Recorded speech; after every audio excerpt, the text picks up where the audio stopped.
Welcome to Real Life History BD. I'm thrilled to guide you through the most captivating stories of the past. Join us on this incredible journey. একটি ছোট গ্রামের নাম ছিল সবুজপুর। সেই গ্রামে রহিম নামের একটি ছোট ছেলে থাকত। রহিম যখন ছোট ছিল তার বাবা খুব পরিশ্রম করতেন। হঠাৎ তিনি অসুস্থ হয়ে পড়েন এবং আমাদের ছেড়ে চলে যান।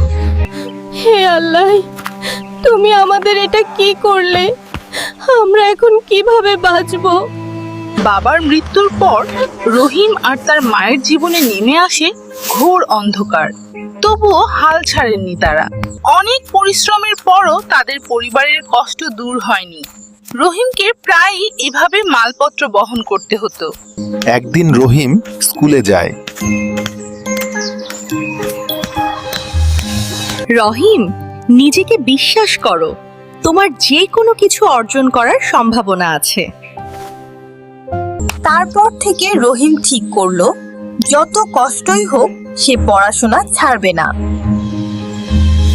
মাঝে মাঝে রহিম রাতে মোমবাতির আলোতে বসে পড়াশোনা করত। প্রায়শই সে পেট ভরে খেতে পেত না। বাপ মরা ছেলে, কি আর হবে?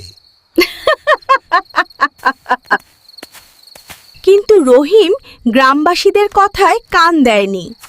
দেখতে দেখতে কয়েক বছর কেটে গেল। অনেক কষ্টের পর রাহিম ভালো করে পড়াশোনা শেষ করলো। পরে সে শহরে গিয়ে চাকরি পেল। কয়েকদিন পর রহিম গ্রামে ফিরে এলো। আরে, রহিম না?